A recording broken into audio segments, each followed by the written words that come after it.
Many a hot Indian night, my dear old Lancers and I have whiled away at poker. I've been a bit out of touch with the game lately, however, which may account for the fact that the cards seemed somewhat obstinate. Obstinate? I thought they did everything but push the money toward you. Well, it's keeping it in the family, Jennings, you know, all in the family. A sort of domestic jackpot, you might say. Of course, once the dear children are married, everything I have is yours. And everything you have is mine. You mustn't let your generosity sweep away your reason, sir. Isn't it lovely the way my husband has taken Mr. Jennings? To his heart, I mean, of course. Just like two boys, the way they like to gamble on everything. Tell me, Miss Carton, why do you call your husband the Sahib? Son? Oh, that's Indian for gentlemen, you know. Such a distinguished man. But what does he do now? He's an economist, part of the Brain Trust, you know. Labor conditions, wages, unemployment.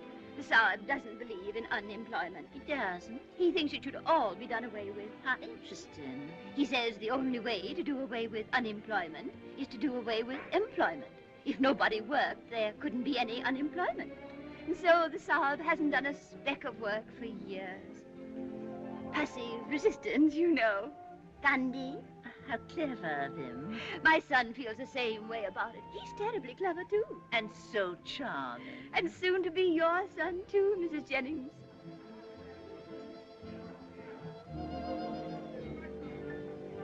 This night, these stars, this purple sea. Why were they planned? With what in view but for a setting of our love? Mercy, Richard, you do think up the prettiest poetry. Honey, you just make me want to cry. Love and tears go hand in hand, Adela. That's life. I was just thinking how romantic our marriage is going to be. We were just made for each other, weren't we, honey? We were, Adela. We are each other's destiny. But I I do not understand why your brother's marrying that girl. She's very ugly and she's very stupid. Oh, he loves her, Duncan. Love is strange. Did you say you have something you want to show me? I did that. Our engagement ring, I sent for it. Oh, isn't that wonderful? I can hardly wait. I hope you weren't too extravagant. It's no valuable ring, but it belonged to the McGregors. That was my mother's name. Why, it's lovely. I love sentiment. So much better than all the diamonds. I'd like to give you diamonds, Georgian, and pearls, too. Would you really? But I'm no a wealthy man. Oh, now, don't try to make me think that, Duncan. You're sure they're the Carltons, Sergeant? Positive, Lieutenant. The Monte Carlo police sent photographs. Four of a kind. And the kind we don't want around here. Come on.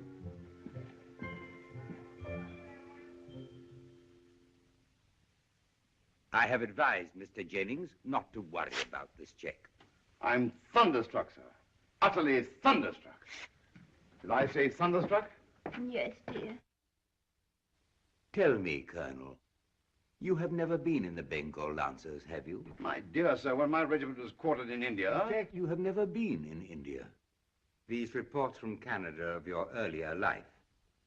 Sweethearts of the Bengal Lancers with the original Toronto cast. If this is some low jest of yours, sir...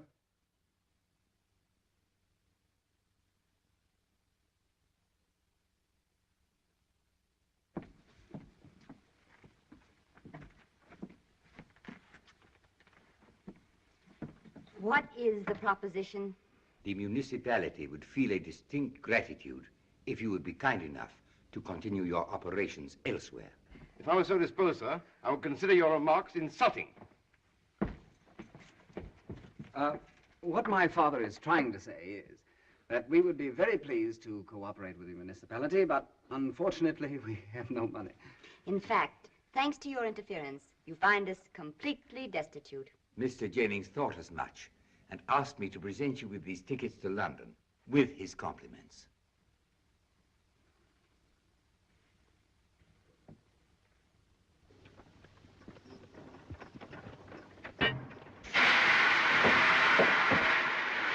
Colonel Anthony Carlton, Bengal Lancers, at your service.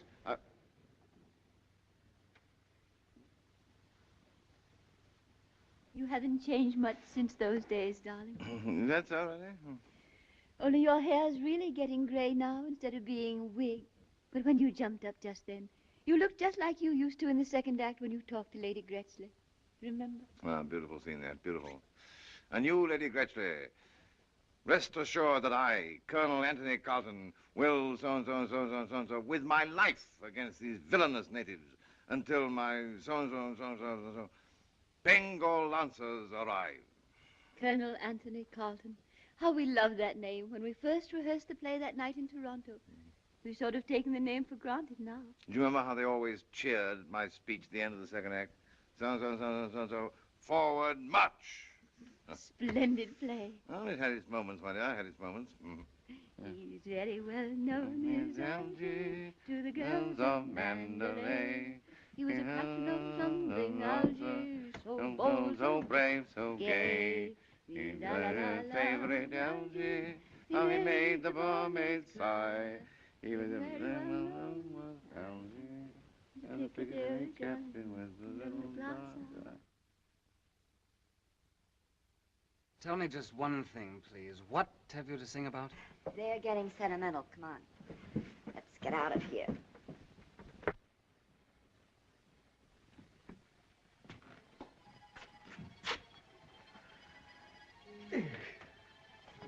The workings of the Sahib's mind are a deep, dark mystery. Yeah.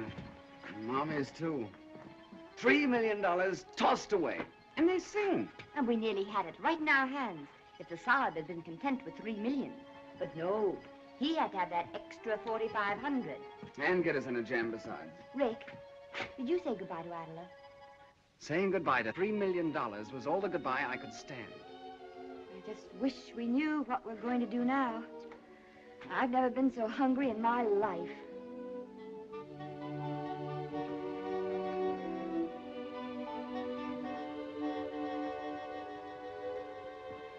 By the way, didn't I see you with a new ring on last night? I thought perhaps when we got on the train, we might be able to swap it for a couple of chops. Oh, that ring wasn't mine. I just borrowed it for the evening. Too bad. Oh, what's the matter with us anyway? Why can't we ever own anything? Nobody ever owns anything except nice, dull people. And they always get on to us sooner or later. We're too well dressed. That won't last long. I doubt if there's a dressmaker left in Paris who'll stake us anymore. Mommy will always find your clothes somehow, don't worry.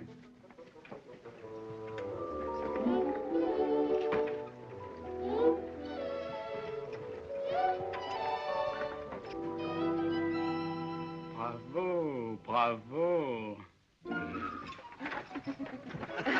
He thinks we're sweethearts. Rick, did you ever know anybody who married for love? I mean, we're somebody who didn't have any money, married somebody who didn't have any money. What did you say they married for? Well, for love, you know. No. Do you think people like that are ever happy? Anything particular in mind? Oh, no, I was just thinking.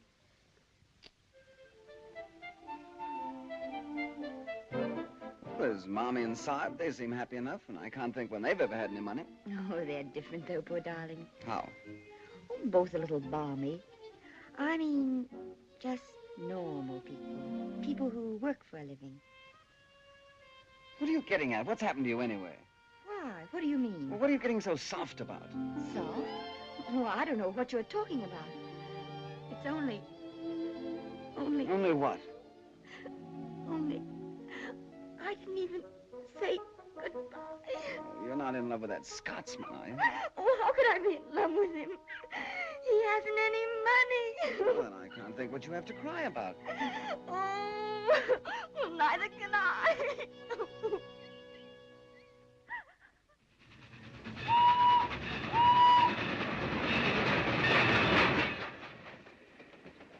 I wonder how long it takes a person to starve to death. Just depends. I've known some to drop off in a fortnight. Who do you think will last longer, Mommy or Saab? Oh, Mommy. I think the Saab will. He's more optimistic. Mommy's tougher. Saab's a better bluffer, though. He'll overplay his hand like he does his cards, and he'll be dead before he knows it.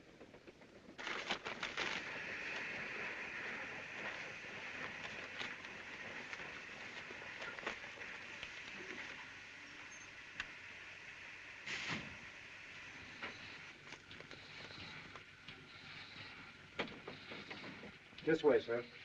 Police. Cheating at cards. Fortune hunters. Bengal lancer. Oh. Oh! Oh! Come here. Why, hello, Duncan. Where did you come from? And don't try to be offhand with me, Georgiana. I'm very, very angry. I had to take a flying machine to catch you, and I cannot afford to hire flying machines to chase you about. Well, nobody asked you to chase me about. You're a daft and undependable female. Don't you dare address me that way, Duncan McNair. Stand still and listen to me. We're going to be married to each other. We're not going to be married to each other. I don't care if your father does cheat at cards. I forgive you. You forgive me? Your brother's a worthless fortune hunter. But I forgive you because you're only daft and I can cure you. You can't cure me. I mean, I'm just as worthless as they are. You're not. You're a good girl, Georgiana, and you promised to marry me. Yes. And you know why? Why? Because if Richard married Adler, we would have had $3 million and we all could have lived on it. That's why. You're a hysterical woman. I'm not hysterical. I'm just hungry. Oh, I'm very sorry. Come along, I'll get you some dinner. All right, I'll go get Mommy and Saab and Richard. What? Dine with that family? I wouldn't be seen dead with them. And I wouldn't be seen dead with you, even if I was starving. All right, you don't have to. All right? Well, don't follow me about. Just go away and leave me alone. Aye, once and for all.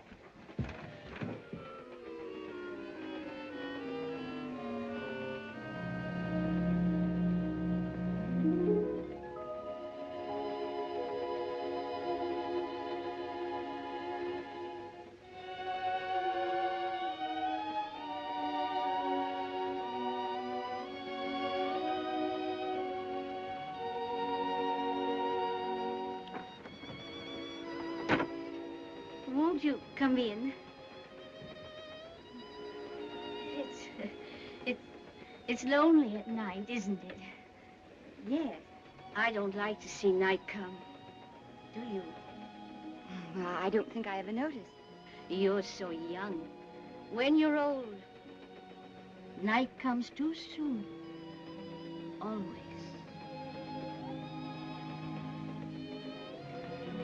And you seem troubled. It's my mother. Oh. She had to have an operation. Oh, my dear. Tell me. Well, she's so tired and the train's so crowded, there's no room for her to lie down. You see, we're second class. And here I am alone in this whole compartment. Oh, you must bring her here. Could I? Of course. It's all been rather difficult. I mean, with the Sahib, too. That's my father. He can't help much. He was gassed, you know, in the war. Oh, you must bring him, too. Oh, may I really? Of course. That's awfully good of you. Oh, it's good of you to trust me. It's so rarely we have the privilege of helping one another. You try to look hungry, Rick. She may take the hint. You mean to say I don't look hungry? Oh, dear. What kind of an operation did I have? Any kind you like, but don't offer to show the scar. Don't you think Mommy ought to lean on me? It makes me nicer. All right. And you were gassed in the war, you know, Sahib. I imagine I sort of wheezed. Here we are. Now, don't overplay your hands, any of you. Trust me, my...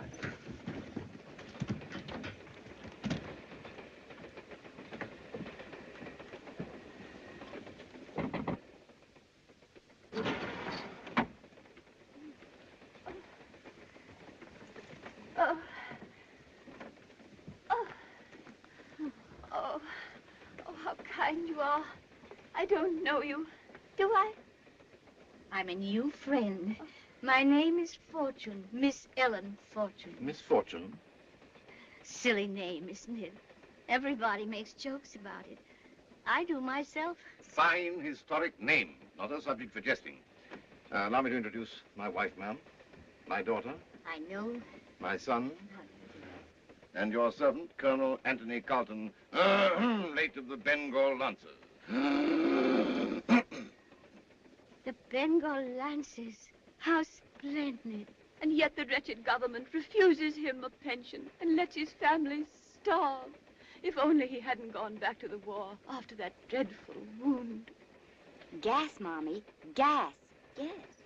Gas, too, of course. Don't be absurd, Georgianne. Did you think I had forgotten? If I have a breath left to give my country, he used to say. He's never been right since. And then your operation, on top of everything. Yes, and so expensive, too. But they would take me to the Riviera. Now, Mommy, you know it isn't good for you to talk so much.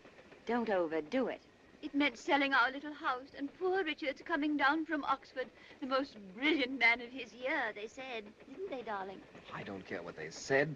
I don't care that for Oxford, just as long as you're all right, Mommy. If you could only force yourself to eat something, Mommy. In Little Women, the children call their mother Mommy. I think the name does suit me. I don't know where the absurd children got it. Sahib, of course, means genteel in India. The children were born there, poor darlings, somewhere in the Himalayas. A dreadful place, what with the I.A.R and the whatnots howling around in the... whatever you call them. Mommy, are you sure you couldn't force yourself to eat something? Oh, no, it would choke me. I'm sure it would. Oh. Would it help if I ate something with you? It might. I'd do anything to please you, dear boy. I think we should all make the effort. If Mommy should see us all eating, it might tempt her. Of course, you'll be our guest, ma'am. Oh, no, no, please. This is my compartment. I insist you must be my guests.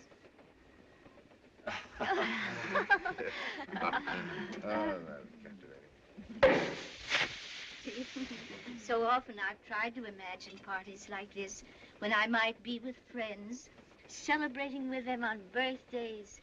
My little girl's going to have a birthday this year.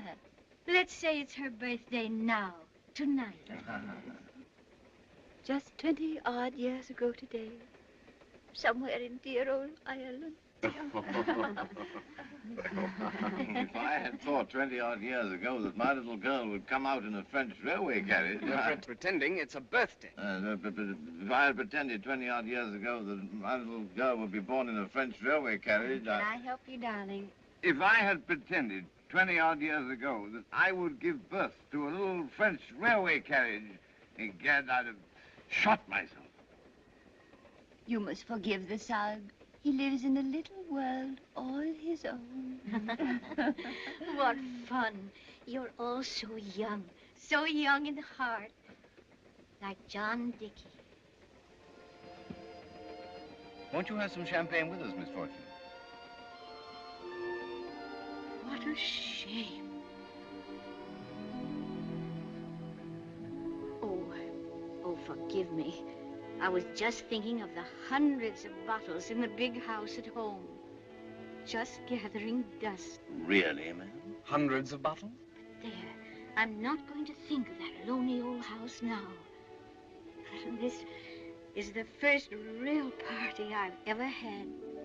All my life, I've had to live quite simply. And now that I have money enough to do everything I want, I really don't quite know how to start. And you're traveling alone now? Yes, I'm quite alone.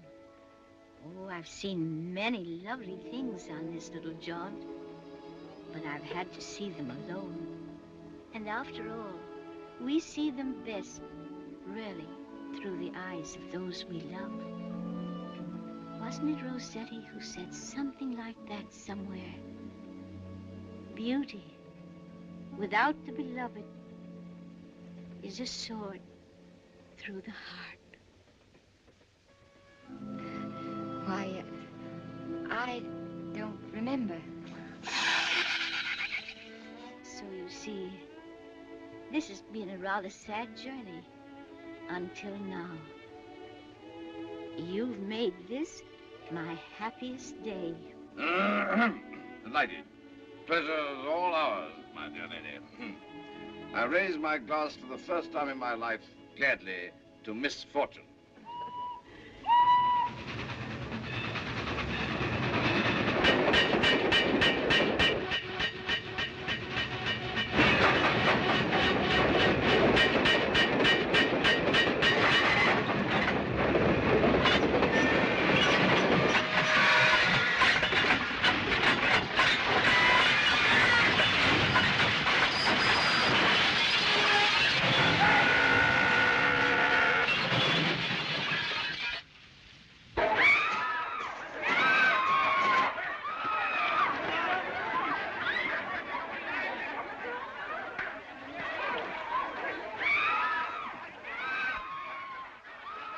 The train seems to have caught on fire. I wouldn't lie around in there too long if I were you. Come on. No. Where is she? She's dead. She isn't dead. Well, I don't think she's even hurt.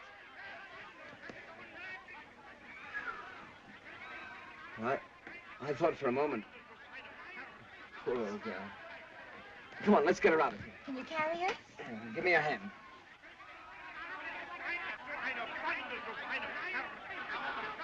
Sure you're not hurt, my dear? I don't think so, Sahib. I don't know how you're supposed to feel after a train wreck.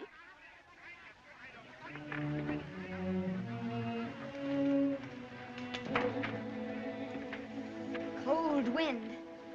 Rather. See if you can find some whiskey for her. Keep her warm until I get back.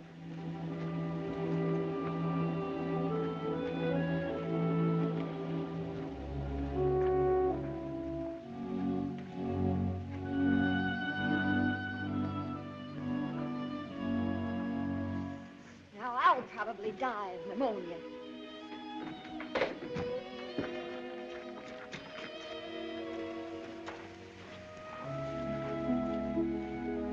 Where have you been? Are you all right? How did you get out?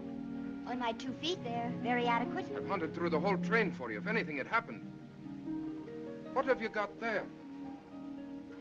This is an old lady. You were being very good to her. I'm not. I'm trying to keep warm. You've given her your coat. What of it? Well, you'd be warmer if you'd kept it yourself. Will you stop trying to make me something I'm not? And will you please get out of here? Why? Now, let me tell it to you, Duncan, and tell it to you fast. I'm up to no good and you're just interfering. Get out and leave me alone, once and for all. Aye, once and for all. The relief train will be here soon. I'm glad you're safe.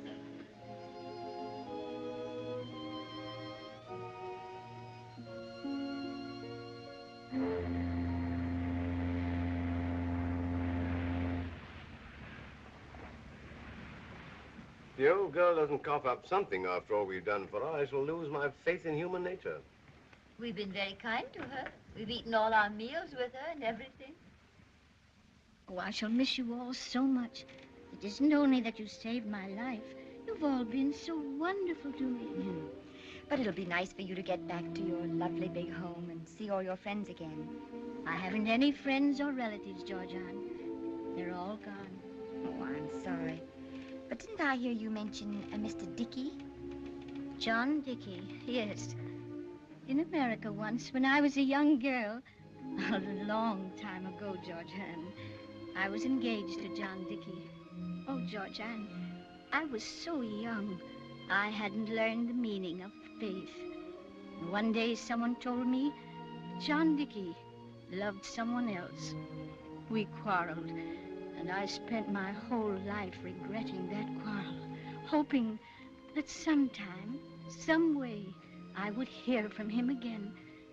And when I did, it was to learn that he'd gone to England, made a fortune, and died alone, leaving everything to me.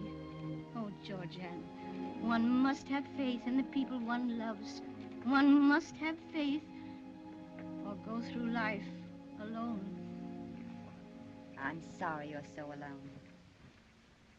Georgiana? Yes, Sahib? It'll be in port in a few minutes, my dear. You better finish whatever you have to do. Well, I wish something... I wish there was some way we could see you sometimes in London. Georgiana! Oh, no, you couldn't, that lonely old house. Georgiana, you couldn't come and stay with me, all of you, and be my guests for a little while? Well, I don't know what the Sahib would think. He hates so to impose on people. But it wouldn't be imposing. I'll ask him. I'll try to persuade him. I'd love to come, just to be with you.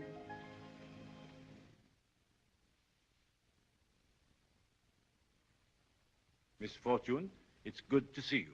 Mr. Anstruther, how nice of you to be here. Not at all, Miss Fortune. It's a great pleasure to have you back, safe and well. This is Mr. Felix Anstruther, Mr. Dickey's friend and lawyer, and mine. These are my friends, the Carltons. These children saved my life in the wreck. I'm sure I'm most grateful to them for that. And now, they've promised to stay here with me just as long as they can. Really? Here in this house? Miss Fortune seemed lonely, and we thought we might stay with her a few days. That's very considerate of you, I'm sure. Now I'm afraid I must leave for my train. Well, well. Where are you off to?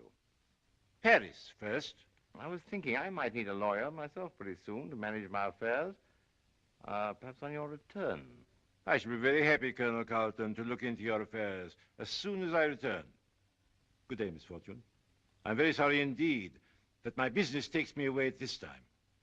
I'll see Mr. Anstruther to the door. Perhaps you could have a hand or two of poker when you come back. Bon voyage.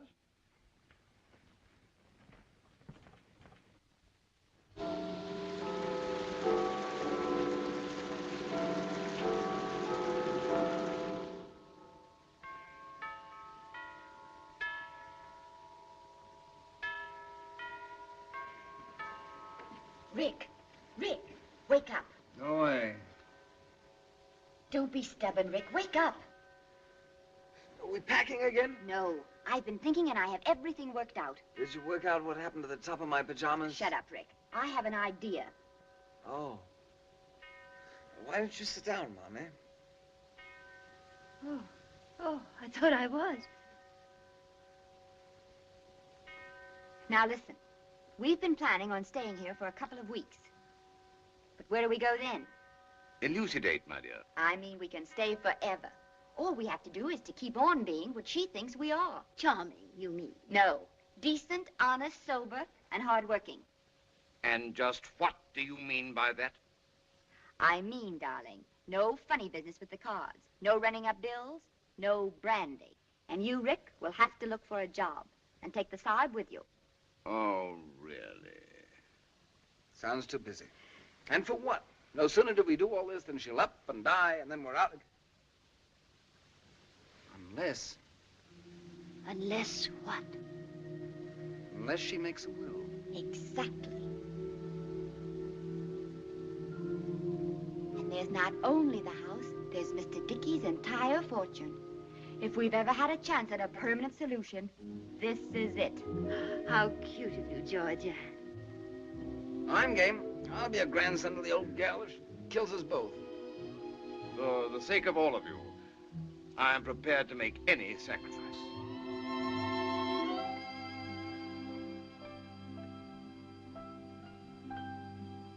You don't have to worry about me, John. I won't be lonely anymore. I've found friends.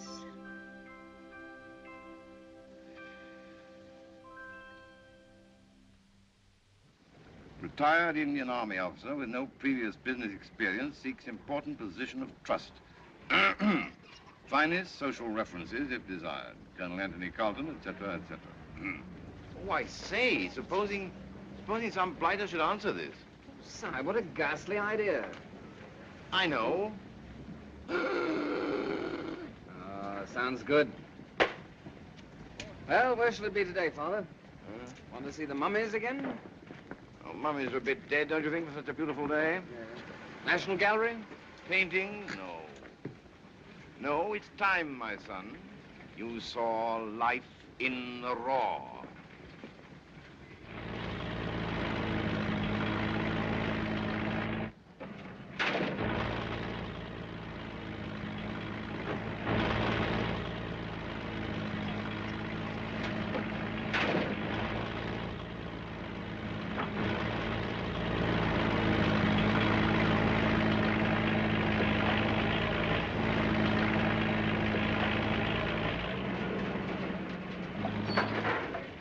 Interesting phenomenon, that.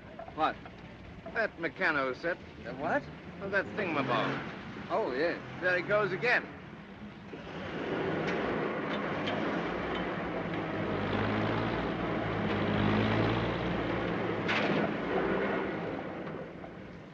But look at all those little fellows down there. On my soul, I don't see what pleasure they get out of it. Still, that little fellow over there looks rather sincere. You think so? Mm.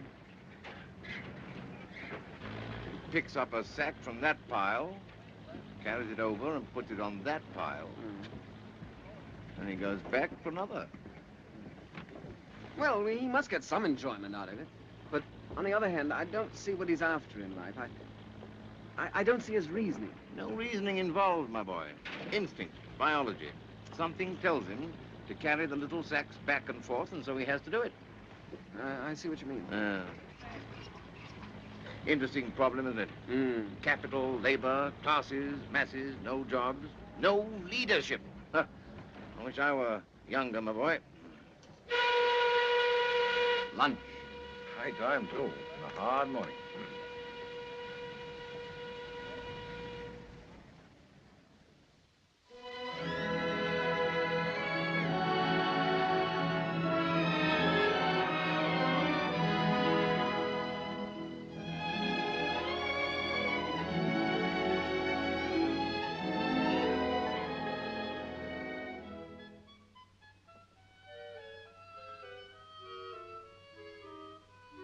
I saw your father's advertisement in the newspaper. Oh, of course. I do not understand it. Why, it's perfectly clear, isn't it? When your father advertises for a position, it is not clear, Georgian. In fact, it is very, very suspicious. I do not like the look of it. Why not? The Sahib wants a position, and What are you doing in this house anyway? Miss Fortune was grateful to us for helping her in the wreck. So she invited us to stay with her. She's lonely. She must also be very rich. And now I think you'd better go. I'm terribly busy and... You're also terribly fidgety, Georgian. Fidgety? What a silly idea. And now you're toozling your hair. I'm not toozling my hair. And now you're losing your temper, Georgian. Told you I'm simply busy, and I wish you'd please go. I will as soon as you tell me why your father advertised for a position. Because he wants one. He's out all day looking for one, every day. He's very well known in Algiers, without Mandalay. He's the captain of London's Algiers. Is that you, Sahib? Yes, my dear. Did you have a successful day, darling? Very successful, yes. Enjoyed the digging very much. Richard couldn't tear himself away. You remember Mr. McCrae? Well, upon my soul. Delighted to see you again, my boy. What did you say the name was? McCrae, Duncan McCrae. Oh, yes. I understand you have been looking for a position, sir. You've been looking all over London, haven't you, Sahib? I'm not ashamed to admit it. Not a stone unturned. Ready to accept anything. Anything. Forget dignity and all that, you know. Soldiers trained to take the bad with the good, and vice versa. Perhaps I can be of service, then. Yes. I have found you an excellent position, sir. I beg your pardon? You see, I happened to run across your advertisement. Indeed. But that's wonderful, isn't it, Sahib? What is the position? It's with a motor company run by friends of mine. They need salesmen. Your father seems to have all the necessary qualifications.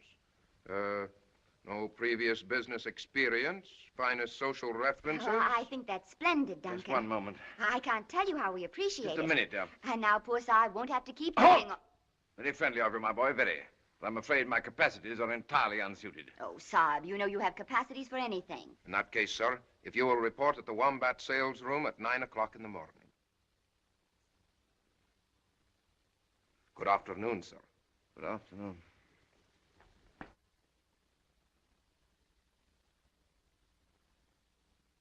I do not believe your father has any intention of taking the position at all. Why, what an amusing idea. I do not think you're amused, and I do not think you're grateful. But if you really want to know what I think, Duncan, I think now that you know where we live, it would be very nice if you'd stay away from here altogether. Aye, once and for all. Insolent young puppy. I detest him, always muddling things up. But you're going to take the job, Sahib. What? Georgian, you promised me that under no circumstances would I have to go to work. Sorry, darling. But now we have to prove we're on the level to everyone. And stop toozling your hair! Trapped, by gad.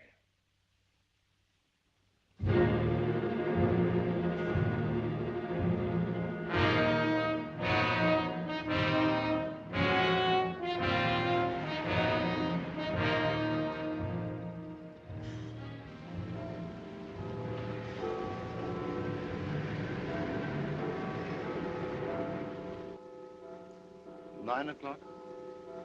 I'm afraid so, Sahib. Well, I'll never forget the pleasant days we've spent. We never did half the things we planned to do. Too late now, I'm afraid. I wish we could at least have got to the aquarium. Some future time, perhaps. Never know. Well, Won't be the same without you, Sahib. nice of you to say so, my boy. It's you, too. Not much good at farewell. I know, Father. I'll walk a little nearer with you. Thank you, my boy.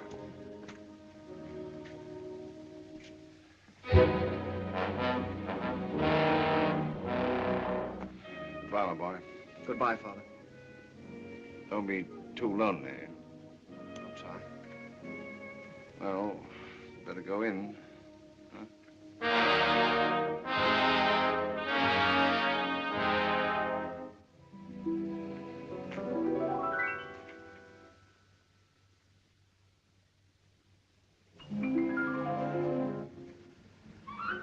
What is it, Sahib? Tell your mother, my boy. Tell your mother.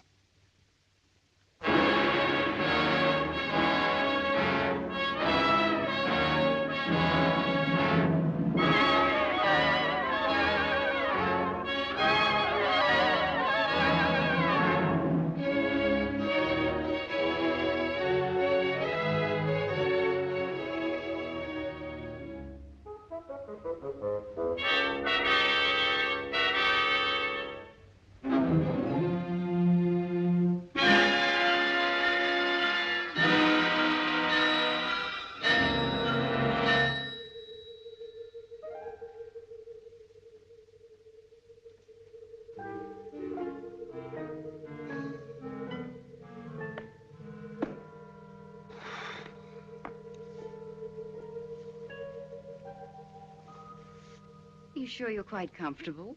Quite comfortable. Do you mind? You planning to stay long? I hadn't. Now that I see you again, You've never seen me before. I've seen you all my life. In my dreams. That's not a very good line. No. Well, you see, I'm so darn tired. Why come to me? Well, I was walking along and suddenly an unseen spirit grabbed me by the arm and led me straight up here to you. It's kismet. Now, you think that means we have to marry each other? If you're not otherwise engaged, of course. I do not. And I can't make up my mind whether you're a lunatic or merely very young. I'm neither. I'm just lonely. I see. What can you do besides look rather too good-looking? Well, I'm a champion swimmer, a rattling good game of tennis, fair golf, and I rumba like the angel Gabriel. Did you happen to notice the name of this organization? No, to be frank with you, I never had a job before, and I felt it might spoil my impulse. This is the British American Civil and Hydraulic Engineering Company. Oh, I see. And you're the American, huh? Well, don't hydraulic engineers ever rumba? Rarely and not well. It seems to me that I shall be filling a crying need. You know, I really think I'll enjoy working here. I like the atmosphere of the place.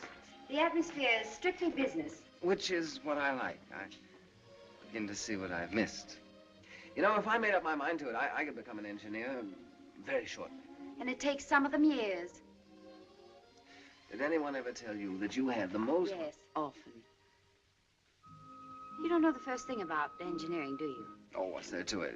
It all comes down to one man saying to another man, well, make up your mind. Do you want to buy a bridge or don't you want to buy a bridge? I've never met a man before who's never had a job. I should think it'd intrigue you, make you want to see what you could make of it. All right. We need someone to sort the mail. £2 a week. Come back in the morning, 8 o'clock. I'm yours to command. You couldn't make it 9 o'clock, could you? 8 o'clock. Good day. There. Oh, could you come out with me later for a spot of supper? I like to pay my obligations. Can you pay for the supper? Oh, now that you mention it, I'm afraid I can't. In that case, I'll wait till your first payday. There.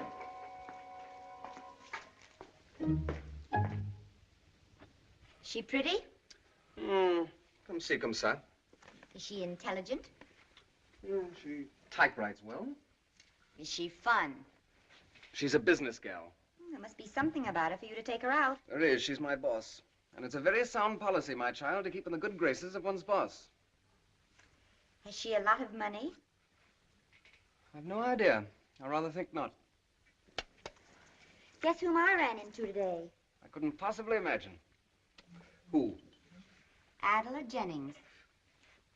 Adela? She's just arrived in town, wants you to have tea with her. Where's she stopping? The Ritz? Well, I must ring her up sometime. Might be a good idea. Perhaps her daddy's not in town. Well, even if he isn't, we're pretty well set now without her. We're not set at all. Certainly we are. The old lady's more in love with us every day. And she's not getting any younger, you know. I haven't heard any talk of a will yet.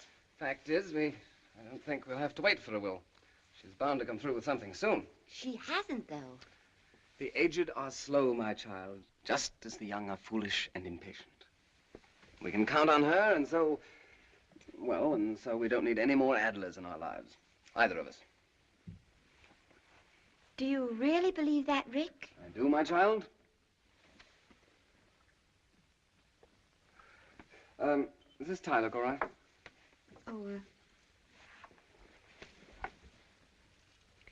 that's better.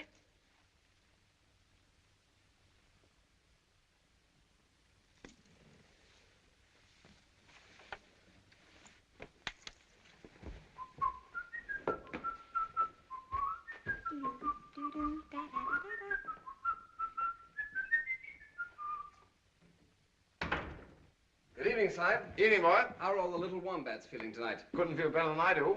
Sold my 4th one this week. Commissions mounting rapidly, my boy, rapidly. Oh, really? Ah. By the way, Side, where would you take a young lady to dine? Savoy, by all means. Soundest cuisine in London. Well, I don't know. I had in mind a place... No nonsense. Savoy is the only place to dine, lady. Don't give it another thought. All right, Savoy it shall be. Oh, but a couple of quid wouldn't see me through, would it? Perhaps you're being slightly optimistic. You couldn't lend me a fiver till next payday, could you? I'm glad to, my boy, but I've always found that borrowing is unsound, both from a financial and a moral point of view. How much money will you get your next payday? £2. And from that, you expect to pay me back 5? You must see there's no future to such a course of action. Neither a borrower nor a lender be. Why don't you take the lady to the zoo? All right, Sahib, all right, never mind. Here, boy. Enjoy your evening. Take her to the Savoy and the zoo.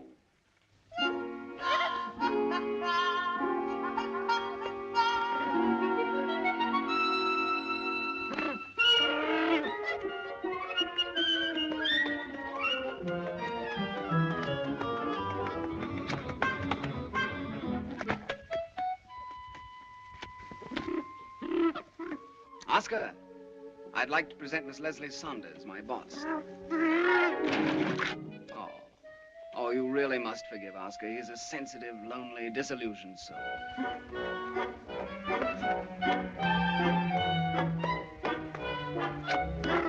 You seem to have a strong sympathy for Oscar.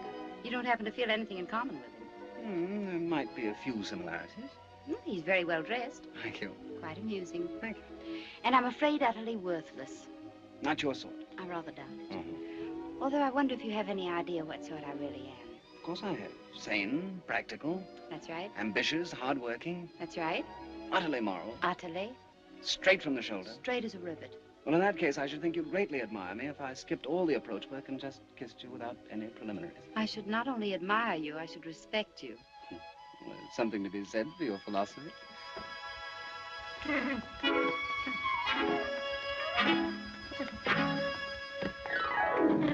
Oh, here go my cigarettes. That's all right. I'll buy you some more.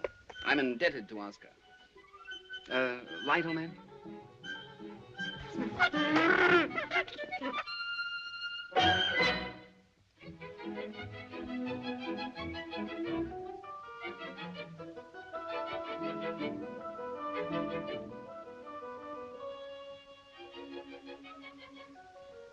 Seven. No trump. Well, I pass. I pass. Me too. I think it's a lay me down. Oh, well, upon my soul. What an amazing pupil. What card sense, eh? Another grand slam. You must be the kind of person one is warned against on ships. On ships. Mommy means people who play cards dishonestly. Have you ever known any such people? I'm glad to say that I never had the bad fortune to encounter any of those miserable scoundrels. I should think they must be most unhappy. Unhappy, ma'am? Don't you think so? It seems to me they must always be outside of everything. They must be so lonely, so friendless. Very possible, ma'am. Very possible. It's way past your bedtime, Miss Fortune. Oh. Another beautiful evening.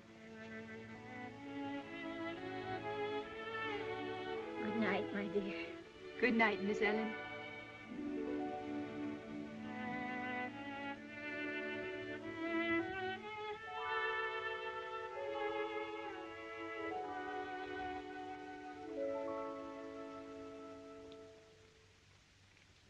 Honored, ma'am. Honored. May God bless you.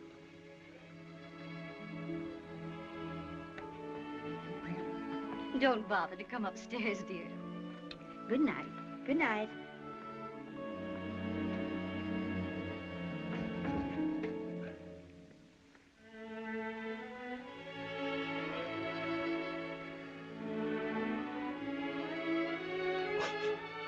Darling, is your old sinus trouble coming on again? Sinus? No, my dear, no. All part of the act, you know. Letting the old girl see that I was touched. Good performance, darling. You certainly had me fooled for a minute.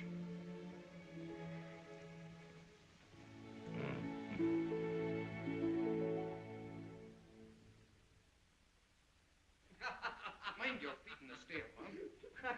You take the high road and I'll take the low road. And I'll be in Scotland before Everyone in the house. for me and my true love will Idiot. It's all right, old pal. I take care of myself very nicely, old pal. I brought my old pal home with me, Georgiana. Yes, I know. We're all palsy-walsy. Now sit down before I knock you Have down. to undress myself. Take off my shoesy-woozies. I'll help you. You've helped him enough. That's right. Take off my own shoesy-woozies. It's very considerate of you, Rick. Yeah. First my shoesy-woozy. Then my socksy-wocksy. Then...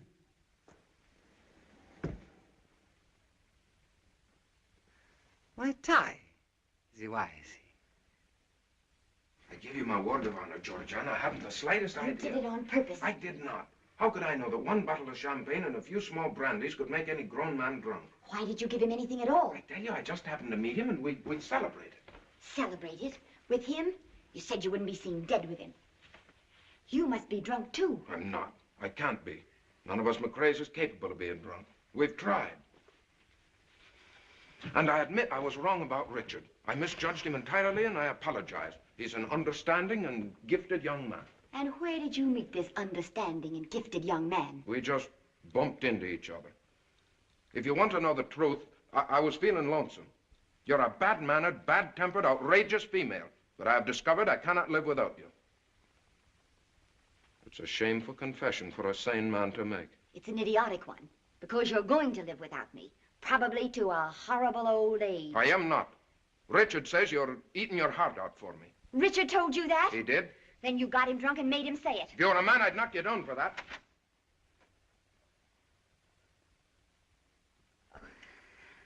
Oh, I'm dreadfully sorry. We must have awakened you. Poor Richard has been taken ill, and this Mr. McRae was kind enough to bring him home. How do you do, Mr. McRae? How do you do? That's not the exact truth, Miss Fortune. Poor Richard is extremely drunk, and it is my fault. And now if you've said everything you want to say, you might have the decency to go. Listen, Georgian, don't quarrel with me. I may have to go away. There's a chance I may leave for India. Is it only a chance or a hope? Oh, my dear, my dear. I trust you will accept my apology, Miss Fortune, if I have disturbed you. You haven't disturbed me, Mr. McRae. If you have the slightest consideration for anyone, you'll go away and stay away. Aye, once and for all.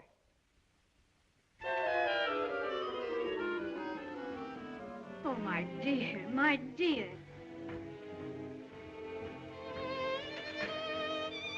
Young people are so foolish. They don't know that love never comes twice.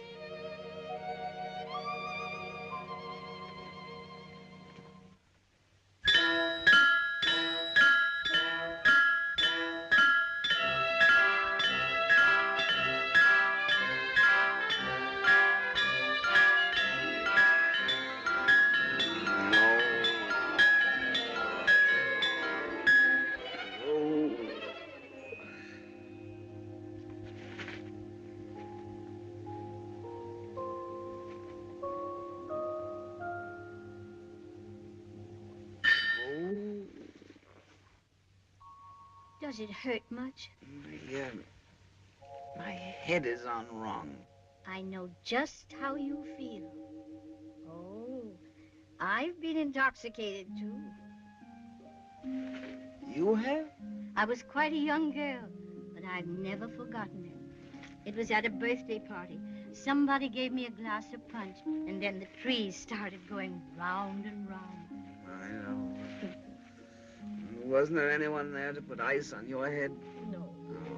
But there was a boy there who was very kind to me. It was John Dickey. He let me hold his hand tight to keep me from being flung into space. Well, that was darn decent of him. Yes, he was a very nice boy. And he had a little white dog with him. She had a black spot, like an enormous eyebrow over one eye. Sounds like a very nice little doggy. It was. Does your head feel better? Much. I say, please don't think badly of me. Why should I think badly of you? You were only being gay and happy and proud, perhaps, of your job. And most of all, young.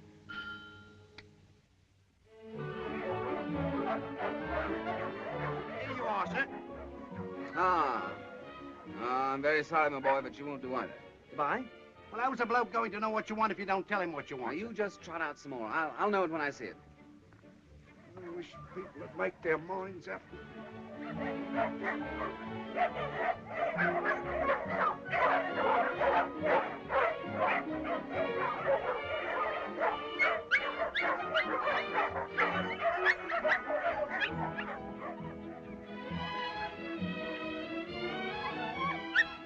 Oh, this one's a darling, Richard. But he's not vivacious. Oh, he's just sleepy. The dog I want must be vivacious and sleepy. Besides, he's cross-eyed. You're mad. His eyes are as straight as mine. Hazel. You're difficult to please. On the contrary, I like Hazel.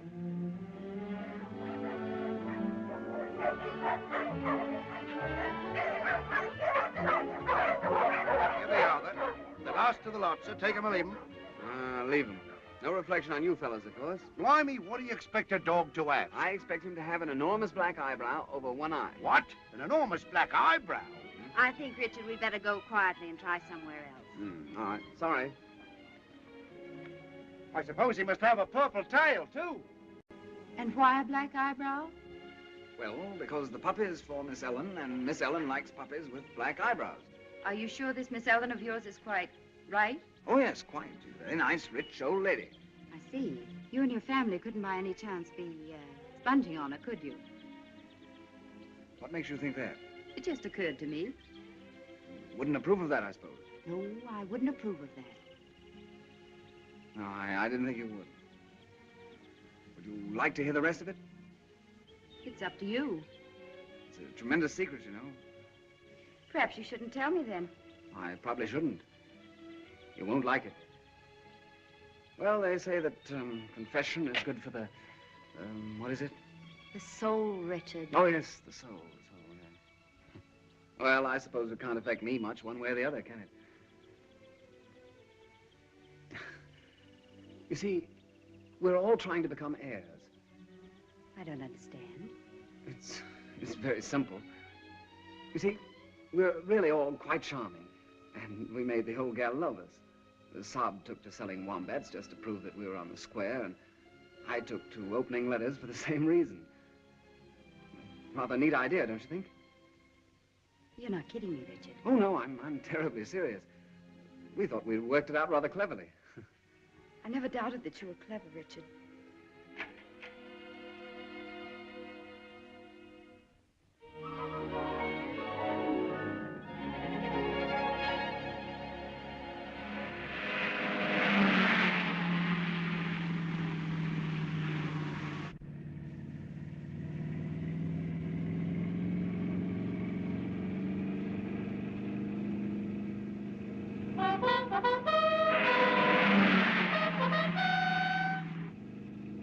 Just getting her warmed up, ma'am. Oh, why didn't Miss Georgianne come? This would have cheered her up so.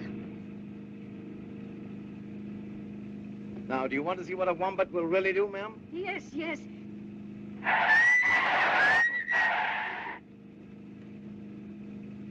You mustn't hit anything when we're going this fast, darling. It might be dangerous. Not at all, my dear, not at all.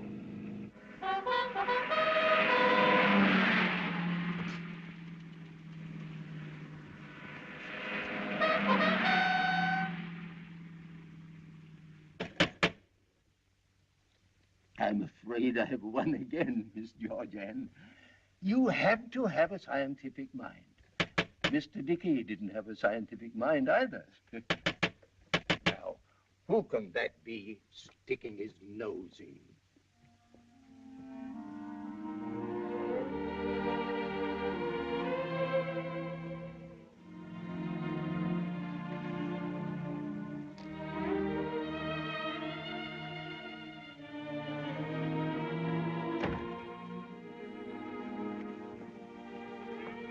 was it, Andrew?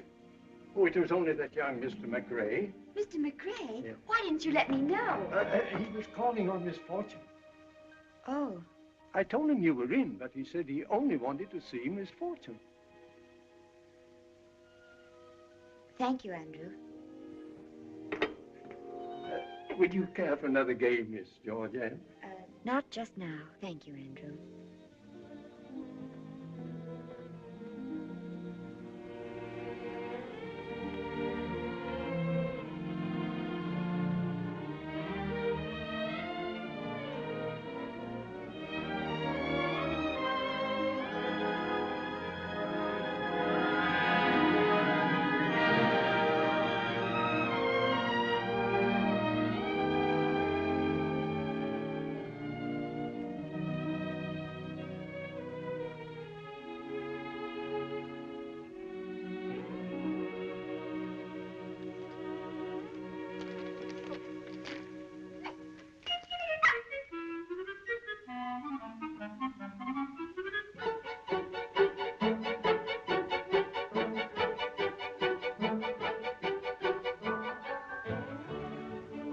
What on earth?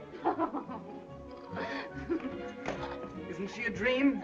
My name is Jane of Aylesbury, and her father's a champion, you know. You get this horrible monster out of here before Miss Ellen comes home. Well, but she's for Miss Ellen. I got her for Miss Ellen. And I'm paying for it out of my own salary. Think of that. Oh, how wonderful of you, Rick. Are you sure she wants one? Sure. My salary is too small to waste if I weren't sure. Oh, of course.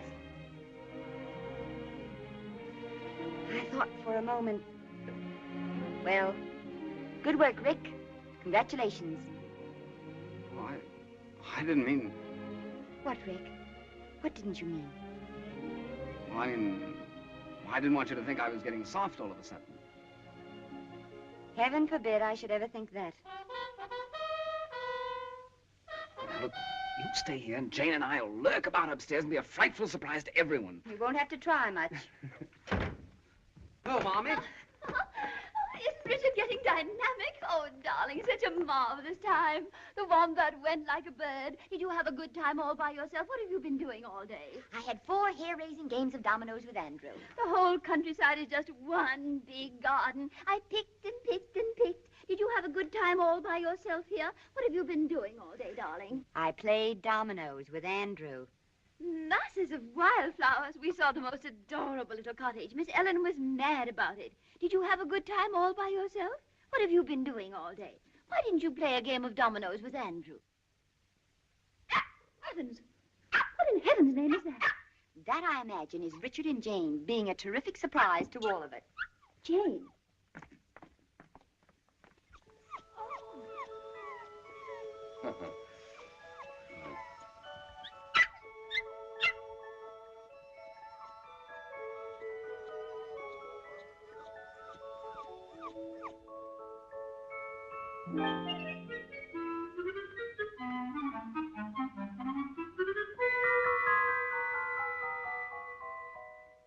It can't be very amusing for a young girl to be spending so much time with such an old lady.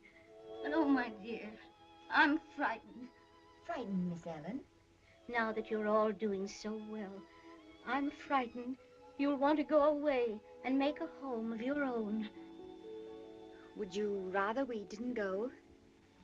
Oh, my dear, if I only knew you'd be with me when... I'd never be afraid again. We'll stay with you as long as you want us. Oh, if you could only promise me that. I promise.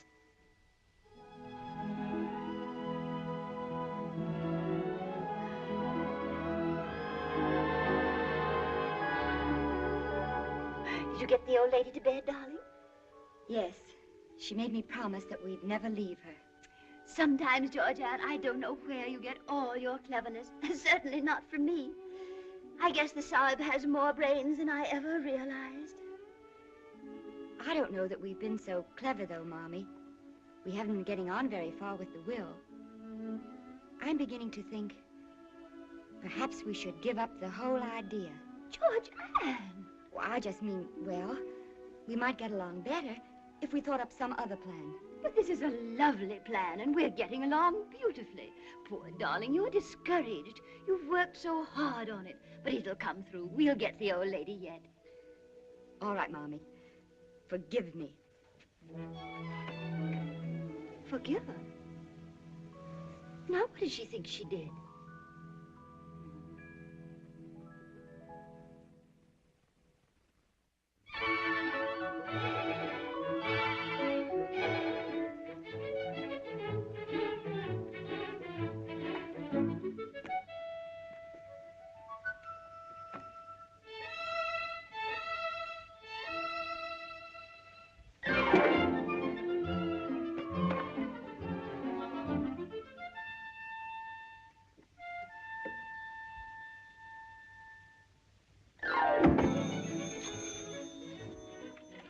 Hello.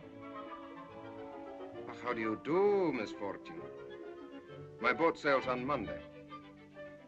Saturday night? Well, that's very kind of you, but well, I seldom go to parties nowadays. Well, if you're sure Georgiana will no be unpleasantly surprised, I promise to stay away from her once and for all. Well, since you're certain, I'll be glad to come. And it's very, very kind of you to ask me. Good day, Miss Fortune.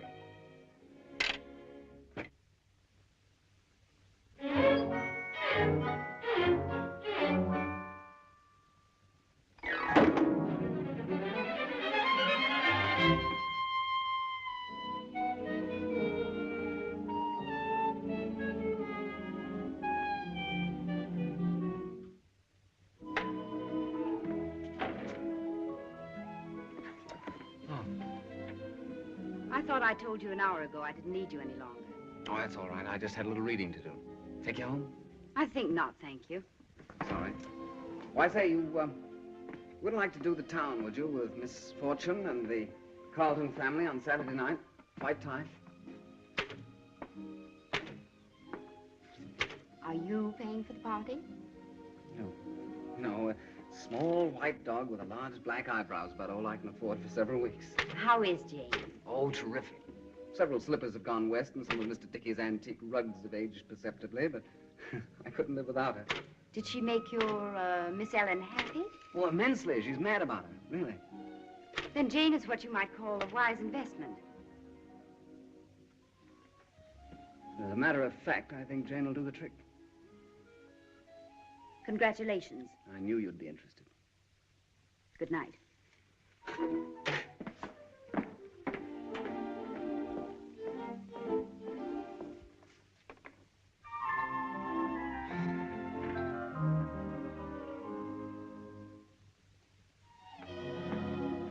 If you'll pardon my curiosity, what are you reading? Oh, this? Just something I picked up. I'm trying to find out why grown men waste their time being engineers. When they can be heirs? Exactly. By the way, the boss said the suggestions you made for the new building were not half bad for an amateur. Did he? Not really? Of course, that doesn't mean anything to you. Oh. It's always nice to make an impression on the boss. Mm-hmm.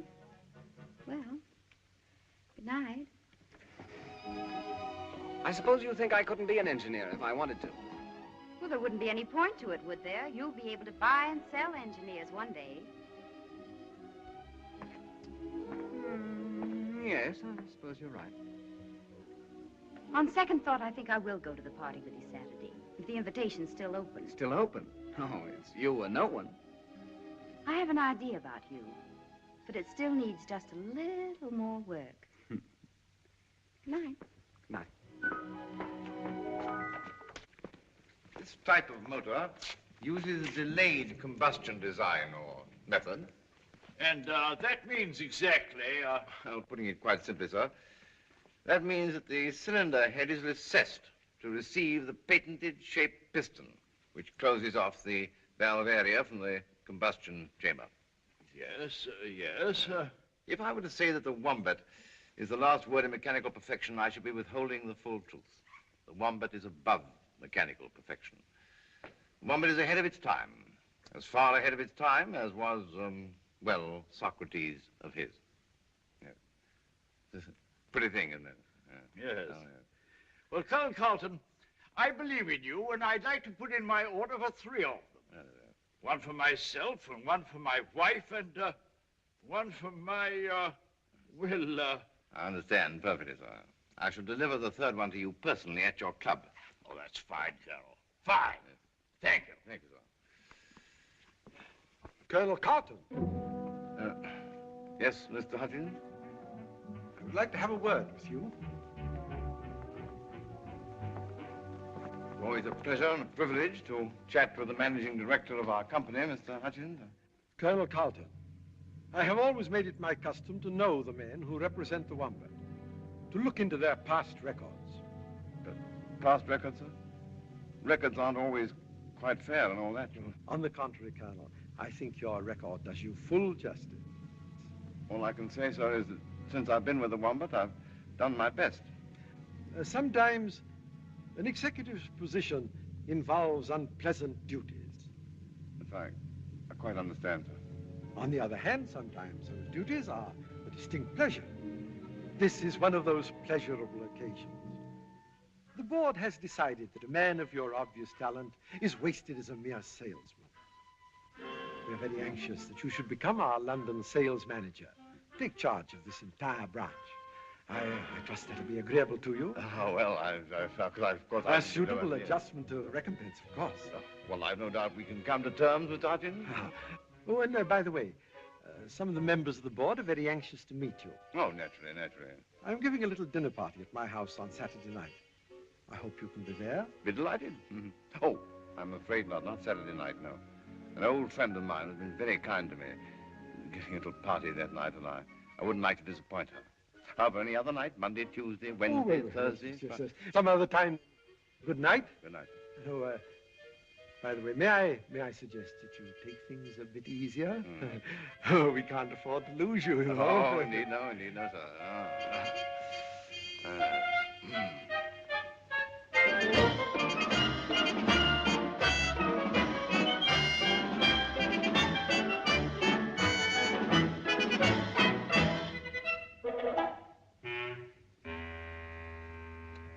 And furthermore, Miss Fortune, I discovered that your Colonel Carlton is not even a colonel. He's nothing but a common adventurer and a card sharper. He and his family are well known on the continent as fortune hunters. They were last heard of when the son nearly took in a wealthy young American girl. They were asked to leave. How sad. Sad? That such fine people should be reduced to such an existence. How cruel life must have been to them. But you don't understand, Miss Fortune. They're not fine people. They're little better than criminals. And they're in your house now, living on you, sponging on you. Who knows what plans they may have against you. Now I understand so many things that used to puzzle me. Little glances they exchanged, little embarrassments they had, times when they were hurt, and I never understood why. Oh, I wish I had known sooner. I could have spared them so much. But you must get rid of them, Miss Fortune. They'll take everything you have. Oh, I'm an old woman, Mr. Anstruther, a very old woman who has led a lonely, useless life. But I've learned some things in my loneliness, perhaps because of it. I've learned not to judge people. I've learned to take them as I find them, not as others find them. And most of all, I've learned to give complete and unquestioning faith to the people I love. I shall say no more, ma'am.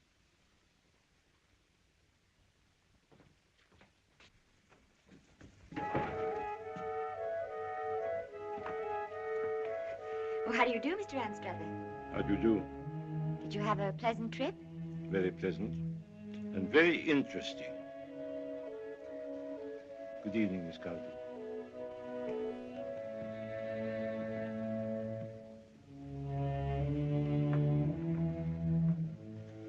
Oh, come in, my dear.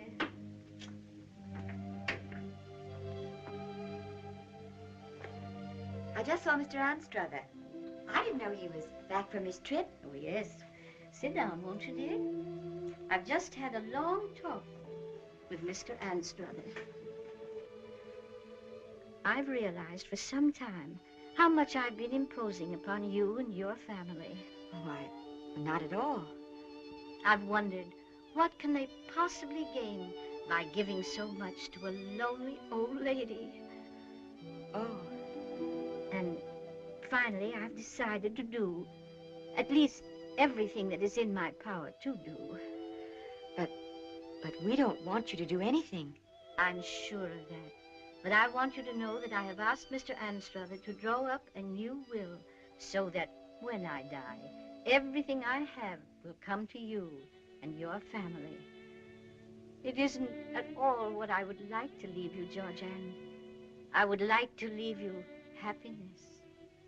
Oh, Miss Little. Is very well known as Algy to the girls of Mandalay. He's a captain of Lancers, Algy. He's bold, he's brave, he's gay. Georgianne, do you know what your father is? Yes, I think I know. Nonsense, my dear, you couldn't know, and it just happened. He's been made the headmost sales manager of the entire London branch. Yeah, what do you think of that, Georgianne? Making money on his own and everything. Oh, tut. Not big money, of course. But an impressive step, if I do say so myself. Of course it is. It's just what we need to convince the old lady. Just think how pleased she'll be. She'll think we're all wonderful. She'll think we're wonderful, all right. She does now. In fact, you don't even have to go on with it, Sahib. We've won. Whatever do you mean? She's decided on her will. We're to get the money. She's going to leave us everything she has. How too marvelous. Aren't you going to compliment Georgianne, Sahib? She did most of it. Oh, so she did, my dear. Very good. Excellent work. Wonderful. Now we're all set. Yes, we're set at last. And now, let's plan our party. It can be a celebration now. We'll have a wonderful time.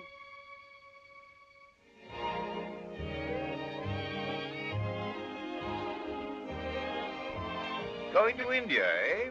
Well, that's my old stamping ground. Must give you some letters of introduction, my boy. Ah, India, India. Richard and Georgianne were born there, you know. They were. Yes, poor dears, they were born there. Such an awful place. I've never been there myself, but they've told me about it. That's very astonishing. Oh, don't mind Mommy. She has little lapses like that. Nothing dangerous. Perhaps we'd better dance. Rather a shy young fellow, what? I'm sure I've seen him about somewhere.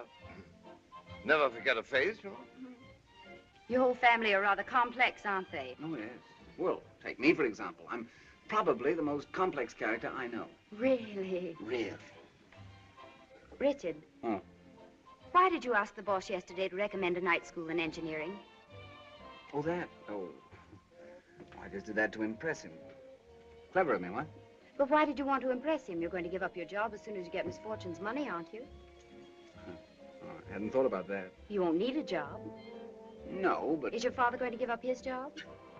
Saab give up his wombats? He's sales manager in the place. Well, if your father's going to continue toiling among the wombats and you're going to spend your young life in an engineering office, well, it just doesn't make sense, does it? With a will and all that. Doesn't it? Well, it doesn't to me. It looks like a slight contradiction. Well, it does rather, come to think of it, doesn't it? What do you suppose is wrong? You. You aren't hard-boiled enough for an heir, and you might as well face it. You think so? I wonder. Come on, Richard, let's dance.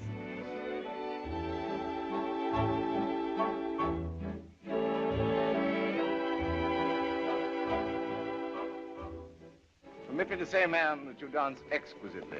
It is a beautiful dance, isn't it? With you, ma'am, it's a poem. They've made up. Oh, I'm so glad. Who? Georgianne and that nice Mr. McRae. Oh, yes. I've loved you for a long time, yes, but that doesn't mean I'm going to marry you. But why?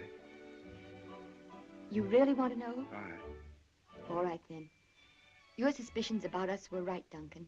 We didn't love the old lady. We didn't stay with her because she was lonely. We were after her money right from the start. And that night you came to the house, I was afraid you'd spoil everything. I was afraid to even have you about. But you're not afraid now. No, because now she's come through. Now we're going to get her money. Oh, we're all rotters, Duncan. We always have been and we always will be. We're parasites. We cheat at cards and we lie about ourselves. And the only time we behave like decent people is when it pays. Such a long speech, darling, and I don't believe a word of it. I don't care what you thought you were up to. I don't care what you think you are. I want to marry you. Oh, no, Duncan. I'm not turning noble, but I won't mess up your life. Once I wouldn't marry you because you weren't rich enough for me. And now I won't marry you because I'm not good enough for you.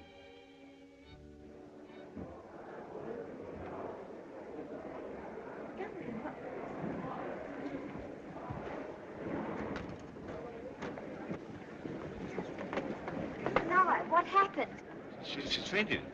Those must keep calm, you know. Old lady's liable to this sort of thing.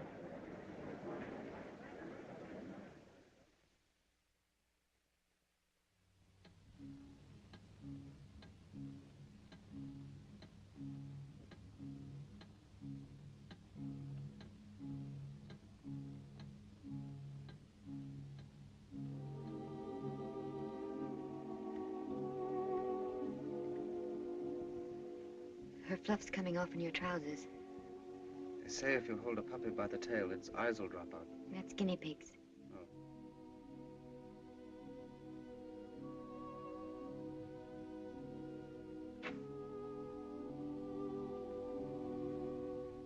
Is Andrew there?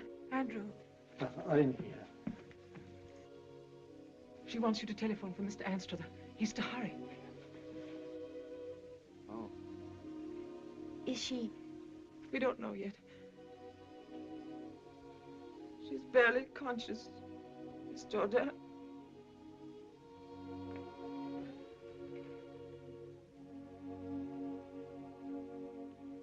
She sent for Anstruther. Oh, Sal, I'm so ashamed. My dear. Rick. What? Do you think she's going to die? I don't know. Do you care if she dies, Rick? Well, I'm rather used to the old gal. She's not so bad, really. We're horrible people, aren't we? Hard as nails, all of us. Don't you think people ever change? Not us, ever. We just aren't any good. I think I am. Don't make me tired. I think Saab is. He's changed. I suppose you think I have, too.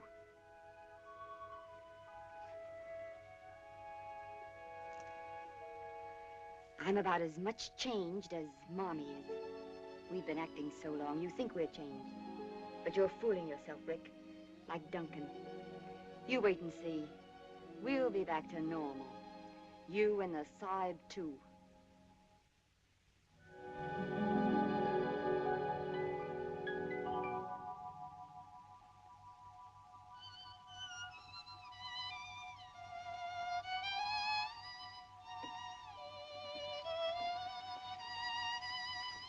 Wish her luck, little Jane.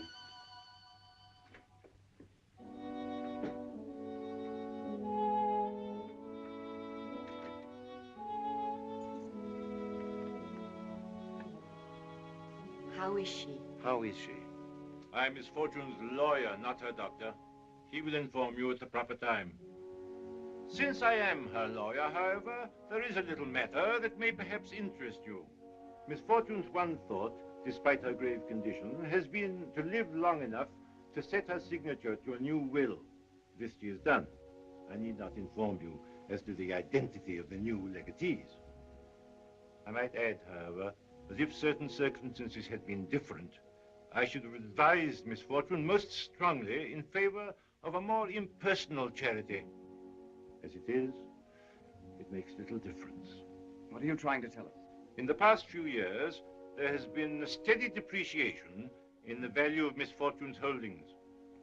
I did not wish to worry Miss Fortune in her late years by telling her this, because I thought that things might be managed for her alone. If Miss Fortune dies, taking debt and taxes into account, the estate will be practically penniless. I trust you will find it possible to forgive her. Why should we forgive her, Mr. Anstruther? That's a strange thing you're asking of us. And pray, what is there to forgive?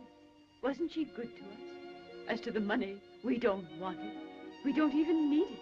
Absolutely not. We're perfectly able to stand on our own feet. Indeed. Then perhaps I might add that if Miss Fortune lives, I doubt that I shall be able even to save this house for her. If Miss Fortune lives, Mr. Anstruther, you may rest assured there will be a home for her always. She will not need this house.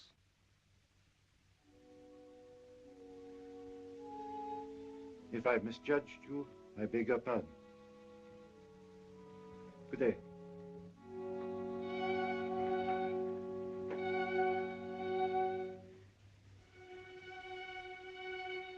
Oh, Mommy, you do love her? Darling. We don't want the money. We don't want it, none of us. Darling. Oh, and we really want to be what she thinks we are. Mommy, she mustn't die.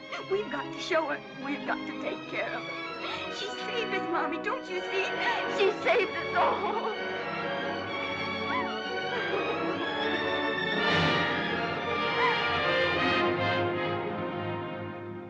You may come in now. Miss Fortune wants to see you. She seems to be very much stronger.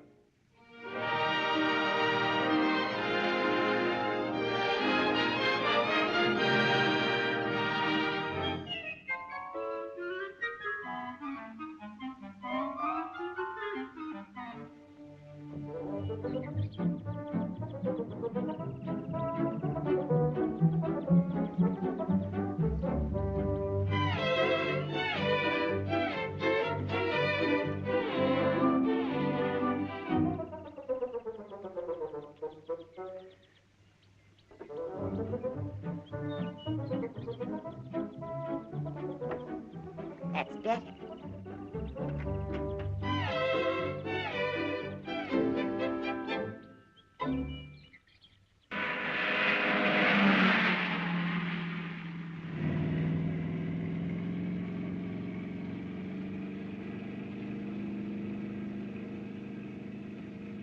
When we get around that bend, I'll show you what the wombat can really do. Indeed.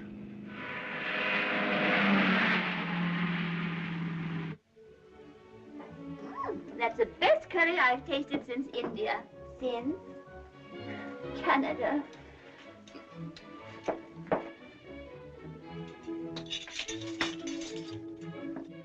You know, Mrs. McCrae, I wonder if we ought to go to India. Will you please stop talking about India? Once and for all. This day, this sun, this purple veil. Why were they planned? With what in view but for the setting of our love? Such lovely lines, Richard. But such old ones to use on your own wife.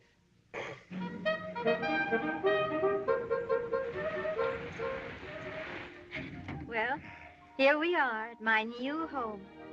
Hasn't this been a wonderful drive? Yes, indeed. And I firmly agree with the words of Abraham Lincoln, that great American, of British extraction, of course, who said, you can fool some of the people all of the time, and all of the people some of the time, but you can't fool all of the people all of the time. I give you Mr. Lincoln. Ah, yes, thank you.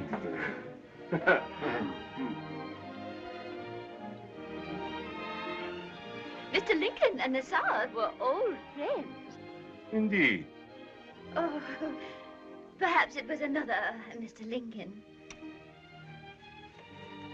Now I would like to propose a toast. To my family, God bless them, one and all.